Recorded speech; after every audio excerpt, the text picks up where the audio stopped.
If you are trying to speak English more naturally, there are a lot of things that you can do to help you. And one of them is to use contractions.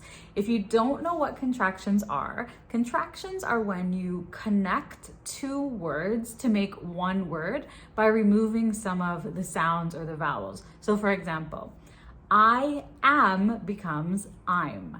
She is becomes she's. He is becomes he's, and so on and so on. But these contractions are very common, and I'm sure that you already know them and you already use them. And these contractions can be used in your speaking or in your writing. But today we are going to look at 13 other contractions and connected phrases that you can use to speak more naturally. Now, keep in mind that these 13 phrases and contractions are informal, so they are not to be used at work or in professional situations, but it is completely okay, natural, and acceptable to use them in everyday informal conversations when you're talking to friends and family, okay? And when you're speaking, they're not for writing. So let's get started. So the first 6 contractions are used to talk about regrets or things in hindsight when we look back and we're kind of reflecting and thinking about things that maybe we wish were a little bit different. Number 1 is should have. Should have. The contraction is should've. Should've. And in spoken English, when you are speaking, this actually sounds like shoulda. Shoulda. Okay, so should have becomes should've, which sounds like shoulda when you are speaking. So for example, you should have told me. You should have told me. Okay, so you can actually shadow me in this lesson for pronunciation, because remember that these contractions are a common part of natural speech. They are not incorrect. They are not slang. It's completely clear and understandable the way that I'm saying this. It's very natural. Okay, listen again. You should have told me. You should have told me. Okay, got it? Next, we have should not have. Should not have, which becomes shouldn't have. Shouldn't have. And when you're speaking, it actually sounds like shouldna. Shouldna. Okay, shouldna. So for example, I shouldn't have said that, or you shouldn't have said that, or you shouldn't have done that. Okay, listen again. I shouldn't have said that. You shouldn't have said that. You shouldn't have done that. So should not have, shouldn't have, or when you're speaking, shouldna. Shouldna. Number 3 is could have. The contraction is could've. So could have becomes could've. And when you're speaking, you can probably guess, it sounds like coulda, coulda, with an A sound at the end. So could have, could've, coulda. For example, I could have helped you. I could have helped you. I could have helped you. When you're speaking, it sounds like this. I could have helped you. Number 4 follows the same pattern. Could not have. Could not have becomes couldn't have, couldn't have. And when you are speaking quickly or naturally, it sounds like couldna, couldna, couldna. Okay, it's all the sounds are kind of mashed together, but again, it's very, very natural. So for example, you could not have known becomes you couldn't have known.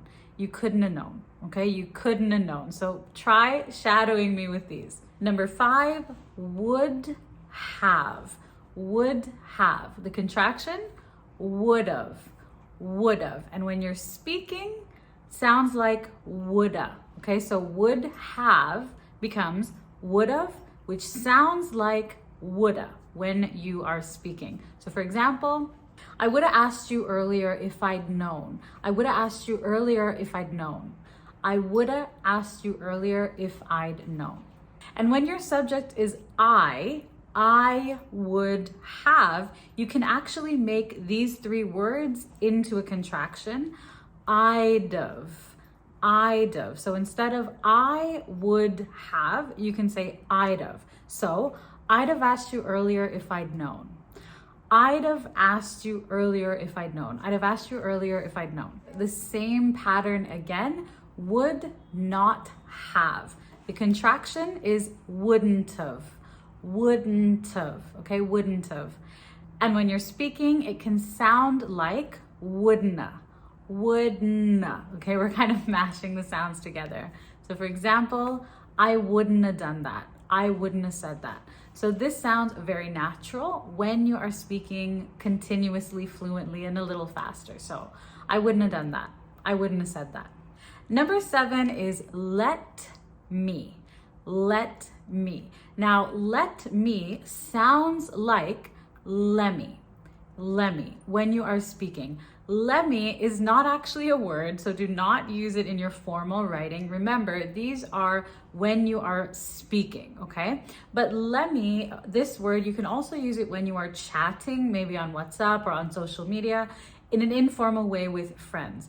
If you need to seem professional or formal in any way, never write lemmy, okay? But it's totally okay when you are speaking. So for example, let me check that for you. Let me get back to you. Let me ask. So let me sounds like lemmy when you're speaking. Number 8, give me. Give me. Now this follows the same pattern as lemmy. It sounds like gimme. Gimme, okay? And again, when you are speaking only, not when you're writing. So give me a minute to double check. Give me until tomorrow to get back to you. Give me sounds like gimme. Number 9, want to. Want to sounds like wanna. Wanna. So for example, what do you wanna do? What do you want to do? Now, this is a very common example of connected speech in English pronunciation. Connected speech is when you connect sounds and you can't really tell where one sound ends and when the next one starts. And we can actually connect this whole sentence. We can say, what do you want to do? What do you want to do? The whole sentence can be connected. So it is very common to ask this question in this way when you're speaking. What do you want to do today? What do you want to do today? All right, so try shadowing me. What do you want to do today? Another example of connected speech, don't want to. Don't want to becomes dawana. Dawana. So for example, what do you want to do today? I don't know, but I don't want to go to the mall. I don't want to go to the mall. I don't want to go shopping. I don't want to go out. I don't want to stay home, okay? Don't want to sounds like don't wanna. Next, what are you? What are you? Another example of how we connect our speech. What are you becomes what are you? What are you? What are you? So for example, what are you doing? What are you up to today? What are you thinking? Number 12, kind of. Kind of becomes kinda. Kinda. This one is very common to write when you're chatting, but again, it is for speaking, for spoken English. So for example, I'm kinda busy. I'm kinda tired. I'm kinda hungry. It's kinda difficult, all right? Kind of becomes kinda. We don't need to stress the preposition because it doesn't affect the meaning. Instead, you want to stress the more important words in your sentence and put less stress on these little prepositions. You just want to connect them to other words when possible. And 13, sort of. Sort of. Sort of becomes sorta. Okay, sorta. So for example, it's sorta expensive. It's sorta difficult. So kinda and sorta follow the same pronunciation pattern. You can just connect of to sort or kind and not stress the preposition of. So there you have it, 13 informal contractions and connected phrases to help you speak more naturally. And if you want to hear these phrases in action, you can join me and teacher Tiffany in the weekly English Words membership. This membership focuses on listening and building your vocabulary. So you will hear us having lots of natural, interesting conversation on tons of different topics, and you will learn a lot of new language around these topics in context, all right? So you can check out the Weekly English Words membership by clicking the link below this lesson. If you have any questions on today's topic, please do leave it in the comments. Thanks so much for watching and learning with me, and I'll see you soon in another lesson.